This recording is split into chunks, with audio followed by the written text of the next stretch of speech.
¿Qué sorpresas se llevaron los primeros pobladores de la zona cuando descubrieron entre valles y montañas esta tierra abundante y maravillosa? Pero mayor aún fue la sorpresa de estas comunidades otomís y chichimecas cuando se dieron cuenta de que la mayor riqueza de estas montañas se escondía debajo de la superficie, que la tierra que pisaban sus pies era la más rica en minerales de todo el territorio, una de las más ricas del mundo, razón por la que decidieron nombrarla como Moutí, o tierra de metales. Después pasarían los aztecas, quienes reconocerían el territorio como Paxtitlán o lugar de la paja. Y tras las múltiples transformaciones que nos ofrece el lenguaje, sería el purépecha el que reconocería la particularidad del lugar debido a la enorme cantidad de ranas que lo habitaban. Esto motivó la base del actual nombre de la ciudad, que al poco tiempo tendría las minas más ricas en plata del mundo.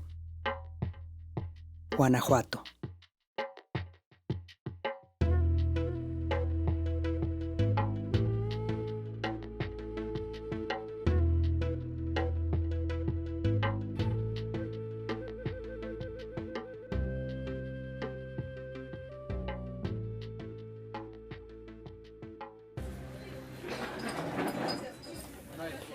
¿Siempre ha rendido igual o antes era más difícil? No, pues antes era mejor porque antes como era todo más barato. ¿Por qué? Pues la vida era más barata que ahorita. Cuando nosotros empezamos las dábamos a peso cada gordita. Imposible darla ahorita a peso, pues no. ¿Cómo les va? ¿Bien? Pues como todo. A todos, si todos nos fuera bien, pues si nos fuera mal también ya habíamos fracasado, pero como Diosito nos da a veces de mucho y a veces de nada y a veces más o menos, pues. Está muy rico eso. ¿Por qué no has hecho puestos tú? Porque pues me quería acostumbrar siempre a ayudarle a mi mamá y como era única mujer, es que mi mamá fue muy estricta conmigo. Ella había el momento en que me decía, me tienes que obedecer porque eres la única mujer. Y ahorita los hijos de ahorita son bien rebeldes, ahorita apenas les dice una cosa y adiós, Pati. ¿Tú tienes permiso para estar acá o...? Tengo que pagar plaza. ¿Cuál es el Pago tema? más de 60 y tantos por día ¿Y eso con quién lo ves? en Presidencia. Que antes había un placero mismo de Presidencia, venía y cobraba su plaza y ya. Pero pues como también se van grandes, pues lo quitaron y ahora hay que pagar cada mes. Si me tardo después del día 10, me cobran recargos. ¿Se ve reflejada en lo que tú ves alrededor? No, porque eso es para los meros de allá. O sea, la plata que tú das no se ve... Aquí en nada, porque no nos ayudan en nada. Por eso dice el dicho que dinero llama dinero. Como yo tengo muchos años ya aquí, pues ya la gente me conoce de dónde vengo, de dónde... ¿Qué va a querer, señora? Lléguele, métase.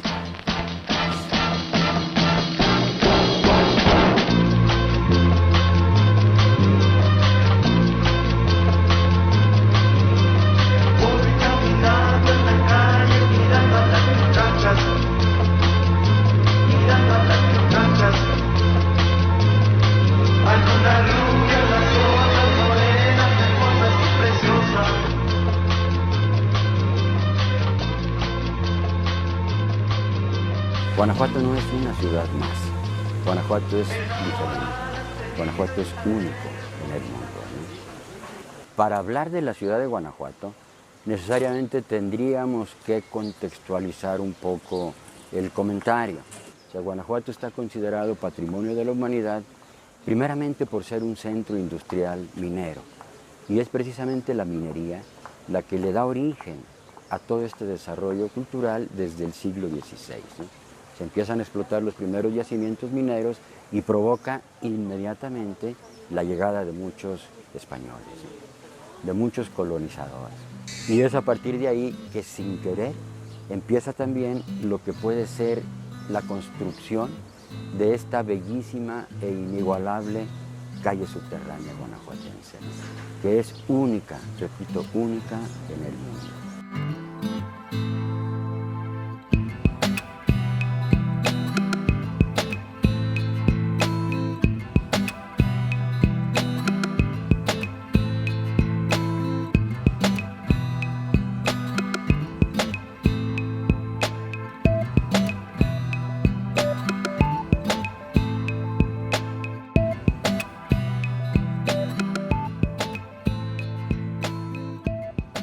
Entonces, durante todo el siglo XVI, durante todo el siglo XVII, pues empiezan a definirse los modelos de pensamiento, que a mí me parece que es en mucho el pensamiento el que ha permitido tener estos rasgos distintivos y de identidad propias y típicas de los guanajuatenses, ¿no? La mezcla del pensamiento español, la mezcla del pensamiento criollo, que para la segunda mitad del siglo XVI ya se empezaba a evidenciar, y sobre todo la mezcla también del mestizo. Era el criollo ilustrado el que vivía en este territorio, ¿no? Los Allende, los Aldama, Hidalgo mismo, eran personas verdaderamente ilustradas, ¿no? Que venían ya, pues de alguna manera, imbuyéndose, empapándose en todos estos proyectos europeos en cuanto a los movimientos revolucionarios, ¿no? O sea, no podemos dejar de lado que fue precisamente en la Alhóndiga de Granaditas donde se da y se gana la primera batalla por la independencia de México, ¿no? Todo el trayecto que Hidalgo hace desde el 16 de septiembre hasta el 28 de septiembre que llega a Guanajuato, prácticamente lo hace en paz, en donde viene nada más sumando adeptos a la causa y al movimiento, pero es en la Alhóndiga en donde se da y se gana la primera batalla por la independencia de México, ¿no? La Alhóndiga de Granaditas pues se convierte en el santuario de la patria. En la Alhóndiga se atrincheran todos los españoles, con todas sus riquezas y todos sus caudales. Y es ahí donde llega pues toda la muchedumbre, toda la masa indígena, toda la población que estaba ya verdaderamente cansada de todos estos atropellos, ¿no? Es precisamente en este momento, en esta batalla, 28 de septiembre de 1810, cuando aparece pues la mágica, la mítica figura de don Juan José de los Reyes Martínez, ¿no? Mejor conocido como el Pípila.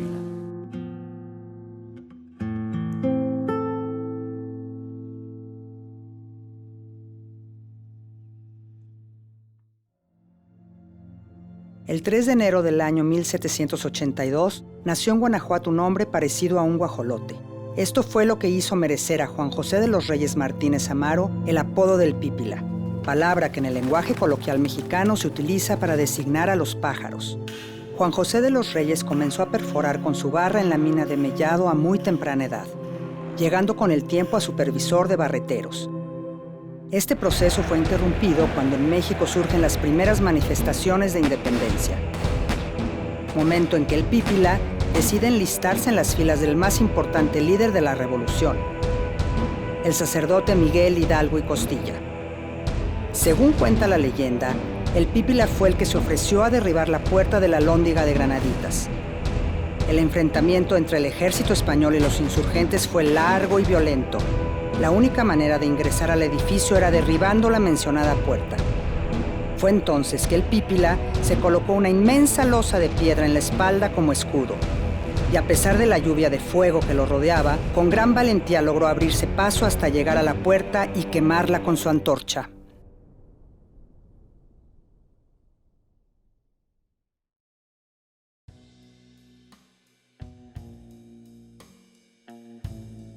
Bajo la tierra donde alguna vez los antiguos pobladores de Guanajuato encontraron abundancia, un océano subterráneo de metales preciosos esperaba pacientemente a los hombres que serían capaces de penetrarla para así conocer sus riquezas.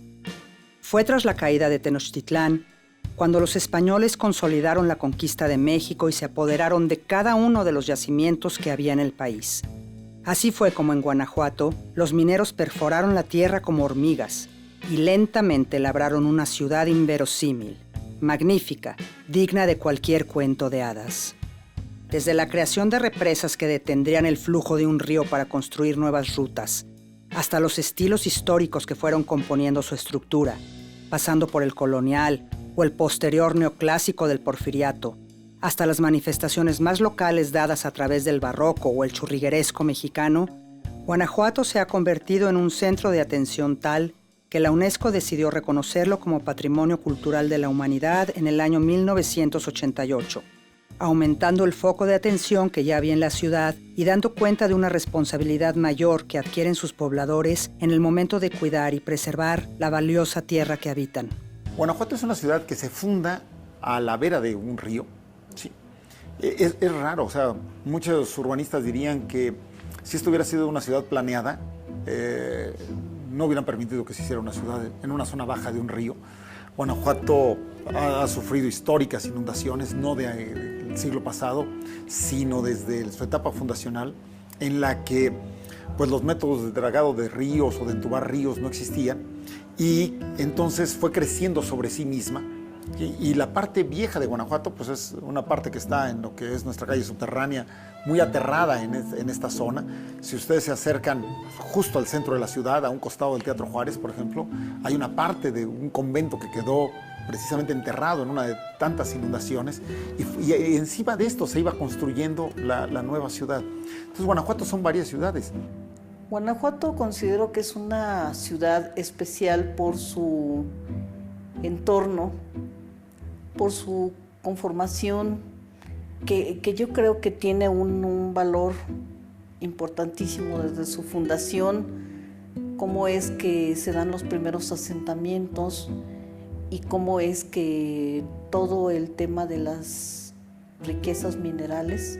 La ciudad de Guanajuato y el municipio es un lugar excepcional. Ahí la concentración de metales preciosos es muy grande. Desde 1542, que se descubrió la primera veta, se sigue produciendo plata y oro. Si nuestro yacimiento se formó, es un yacimiento hidrotermal. Está clasificado epitermal de baja e intermedia sulfuración. Eso quiere decir que se formó por la circulación de fluidos hidrotermales, fluidos calientes, los cuales aportaron la mineralización de metales preciosos y metales base. Debido a su riqueza minera, Guanajuato atrajo con fuerza a empresas extranjeras que venían en su mayor parte de Estados Unidos, Inglaterra y Alemania. Esto permitió que las minas se extendieran rápidamente, generando enormes riquezas que, por desgracia, no estaban contempladas para quedarse en el país. Los habitantes guanajuatenses fueron víctimas de la explotación que por muchos años aquejó a las clases obreras, y por décadas fueron capaces de soportar luchas, invasiones, hambrunas e inundaciones. Hasta que en 1810, cansados de la explotación, en esta misma tierra de abundancia, detonó la rebelión. Durante la independencia, las minas se vieron afectadas y su productividad decayó rápidamente, hasta que en 1823 vino su consumación. Con la transformación política del país, se crearon nuevas leyes que permitieron nuevamente la explotación de aquellos minerales, que serían la principal fuente de riqueza de la patria. Bajo el gobierno de Porfirio Díaz, se construyó la mayor infraestructura ferrocarrilera del país. Y de esta manera Guanajuato se convirtió en el principal productor de plata del mundo y en la solemne ciudad que es hoy en día. Guanajuato, para empezar, tiene 36 minas. De las 36 minas, el día de ahora se trabajan de 13 a 16, ¿sí? De esas minas se saca lo que viene siendo el oro, la plata y este tipo de variedad de minerales de cuarzos. Sacan a 400, 500 metros bajo tierra. No más que el día de ahora pues es un poco más difícil extraer el mineral, más clandestinamente. ¿Por qué motivo? Por las nuevas empresas que han llegado a administrar estas minas que el día de ahora producen oro y plata. Según tengo información, están actualmente en explotación 12 yacimientos y entre ellos pues tenemos un alto porcentaje, podríamos decir la mayor parte de las minas están en manos de empresas canadienses. Entonces los guanajuatenses realmente no nos vemos beneficiados de manera directa por la actividad minera. Yo me pongo a pensar el día de ahora qué nos diría el cura Hidalgo, aquellos ayeres que luchó por la libertad de México, por la libertad de estas tierras. El día de ahora pues está pasando lo mismo nuevamente. El día de ahora pues llegan empresas canadienses 3 años. Era una asociación cooperativa, eran los mismos trabajadores, eran los mismos dueños de las minas, ¿sí? Era una asociación que se formaba por ellos mismos. No más que esta asociación, pues lamentablemente, pues fue muy mal administrada, empieza a endeudarse con Comisión Federal de Electricidad. ¿Qué es lo que hace Comisión Federal? Pertenece al gobierno federal, corta la luz, ¿sí? Se empiezan a inundar las minas. Llega una empresa canadiense, hace un convenio con Canadá y el 60% se va y el 40% se queda.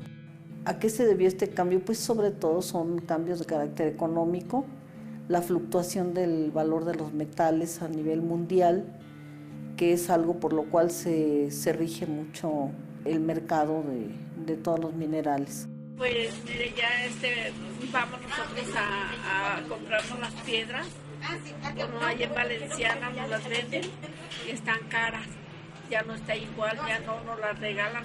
El cerro ya no es de nosotros, dicen, ya es de las minas, ya tienen ahí su alambrado y ya no podemos agarrar las piedras libremente como antes.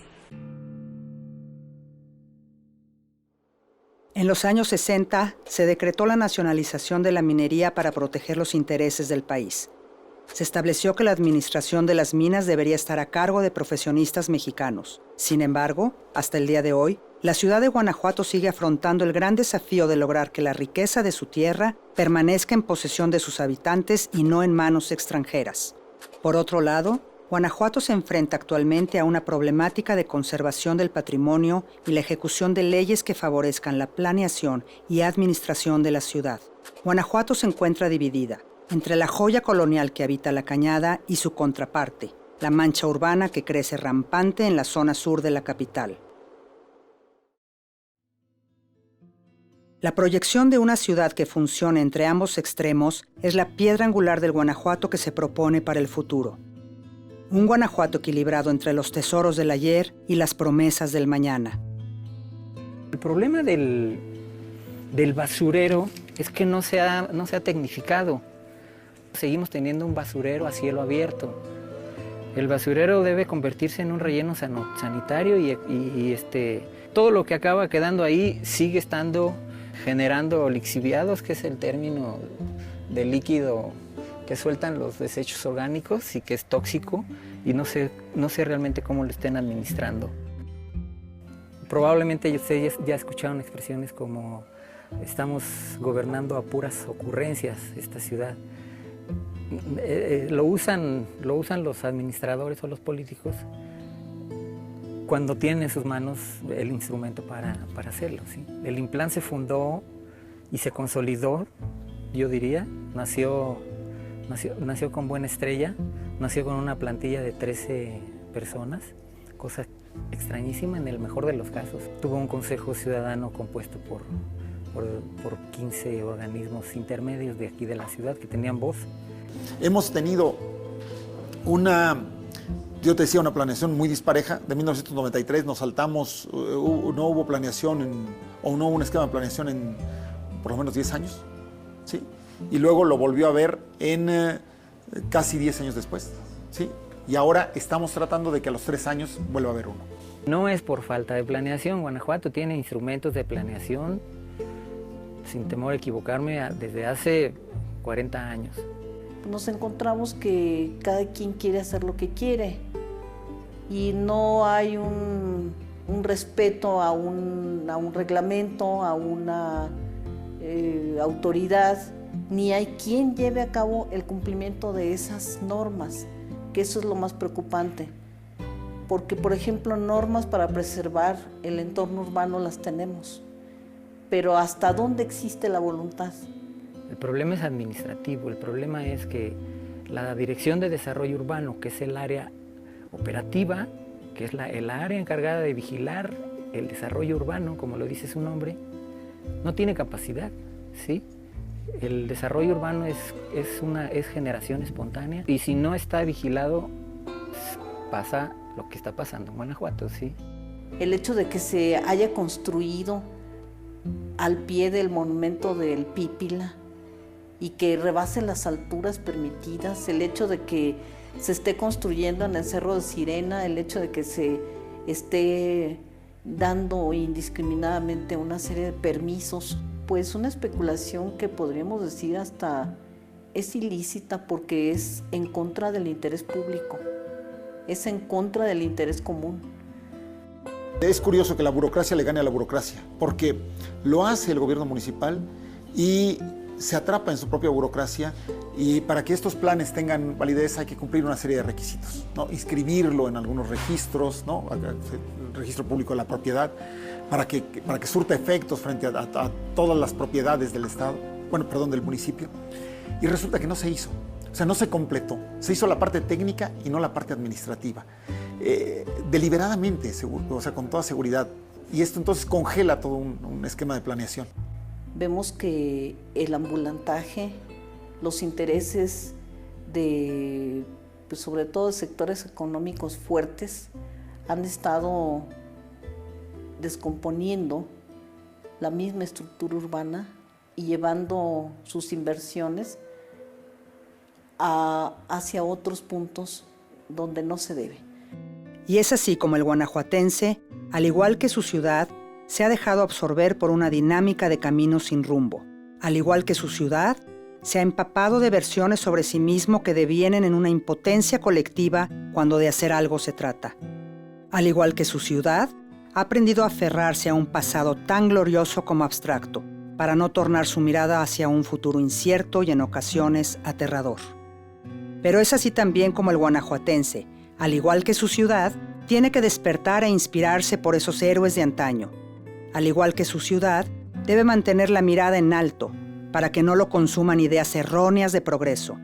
Al igual que su ciudad, tiene que darse cuenta de que si no se empodera de su propia identidad y reconoce en sí mismo su grandeza, de que si no se aferra a esos santos que constituyen su esencia, esta misma esencia desaparece.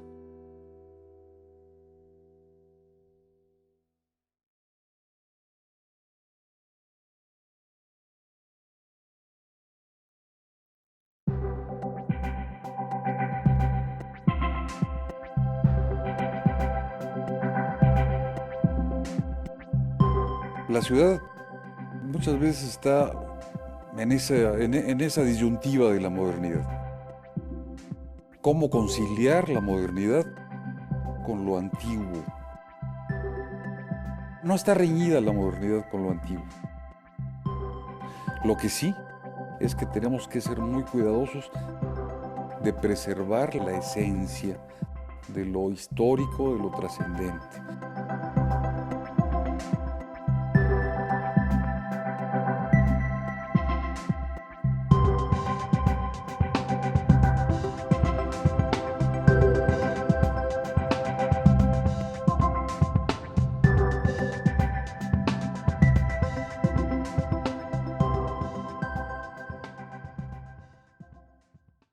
Cada quien entiende el patrimonio en función de su quehacer, pero no hay una definición unitaria, no hay una unificación, no hay una definición que realmente unifique a todas las otras dependencias, ¿no? Ya en lo que se refiere a su desarrollo demográfico, a su desarrollo social, urbanístico, pues podemos comentar que uno de los factores fundamentales ha sido la Universidad de Guanajuato. O sea, es una de las universidades con más tradición que hay en el país. Estamos hablando de más de 200 años de tradición de la Universidad de Guanajuato. Desde su fundación ha tenido un papel protagónico en el desarrollo urbano, en el desarrollo cultural. Ese auge cultural ha permitido que Guanajuato sea de las ciudades en el estado que más museos tiene, sino es que la que más. Ha sido muy difícil, pero afortunadamente, al menos en los últimos años, nos hemos topado con una ciudadanía cada vez más participativa, sobre todo en temas ambientales, que está empujando a un orden diferente de la ciudad, ¿no? En esta idea de que la ciudad podía seguirse desarrollando y había que seguir invadiendo los cerros, de repente un sector de la ciudad dijo ya no a los cerros, ¿sí? Y ya no a los cerros más emblemáticos, por ejemplo, que son la Bufa, los Picachos, de esta zona muy espectacular. Ha habido intentos de acabar con esos grandes monumentos naturales que tenemos, pues definitivamente creo que no lo vamos a permitir porque eso no le pertenece a una persona, le pertenece a toda la población, le pertenece a la humanidad. Se generó un movimiento muy importante que obligó al gobierno municipal de entonces a hacer un plan de ordenamiento, al menos de esta zona, que validó este clamor ciudadano. Nosotros Desde hace 6 años estamos involucrados en lo que es el medio ambiente, en la preservación y en la mejora, y hemos diseñado algunos programas con ayudas de los alumnos de Servicio Social Universitario y el Servicio Social Profesional. Pues un grupo de universitarios muy importante nos dimos a la tarea de estar buscando diferentes alternativas, algunos desde un cubículo armando un plan para defender jurídicamente a la bufa, algunos otros en marchas, algunos otros en protestas en los diarios, en protestas a nivel nacional, en súplicas al gobierno de que emitiera una declaratoria de protección de esa área natural. Se logró impedir y se logró de alguna manera frenar esa voracidad económica. Pero sí debo decir que es un peligro latente. Se va a acabar se va a ir todo el oro, toda la plata, como estaba pasando anteriormente con España, ¿sí? Que el equipo que vaya a elaborar el plan repita el ejercicio de hacer participar a la gente. Los expertos, desde luego, pondrán de su parte, pero el que vive allá en los callejones del sur y en los callejones de la Cañada es el que vive con los problemas y el que sabe lo que les hace falta a los vecinos. Estar muy pendientes del cuidado de la ciudad. Esta responsabilidad no solamente del gobierno, es de los ciudadanos. Las instituciones estamos para servirle a la ciudadanía y cuidar el patrimonio de esta ciudad. Si no logramos compatir estas dos tareas de estas instancias, es muy difícil llevar el trabajo. El Instituto Nacional de Antropología e Historia requiere de la denuncia ciudadana para poder actuar. Yo creo que desde el punto de vista jurídico, y si existiera la voluntad política, no tendríamos por qué estar como con la espada de Damocles esperando en qué momento se les va a ocurrir construir o destruir aquello que nos pertenece a todos. Nada más claro que un llamado a la acción en momentos de necesidad como este. Con esta democracia donde la única forma de que el panorama sea ideal es con una participación activa del ciudadano. Ahora más que nunca el guanajuatense tiene todas las herramientas históricas para darse cuenta de que se enfrenta a un panorama intenso, donde se chocan todo tipo de intereses y no se alcanzará un punto de equidad y de cuidado del entorno a menos que su voz se levante más alto que cualquier otra. Es hora de que Guanajuato tome partido en la escritura de su propia historia, poniendo en alto sus virtudes, antes de que la escriban personas ajenas a su belleza y a su valor supremo como símbolo mundial.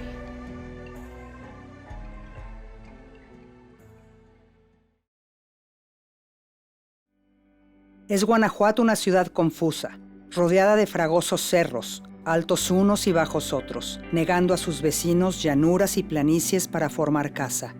Sin embargo, el arte ha vencido a la naturaleza, allanando cimas, desmontando breñas, para facilitar el terreno en que hoy se miran y admiran suntuosos edificios y magníficos templos. Sus alturas se ven coronadas de vistosos tropeles y pelotones de humildes moradas, que reflejan la grandeza de tan majestuosa ciudad, coronada de sierras y montañas, que guarda historia, arte y belleza en cada plazuela, calleja y callejón, que son testimonio puro de la historia nacional. Ciudad que al transitar te llena la mirada y permite remontarte al Guanajuato colonial.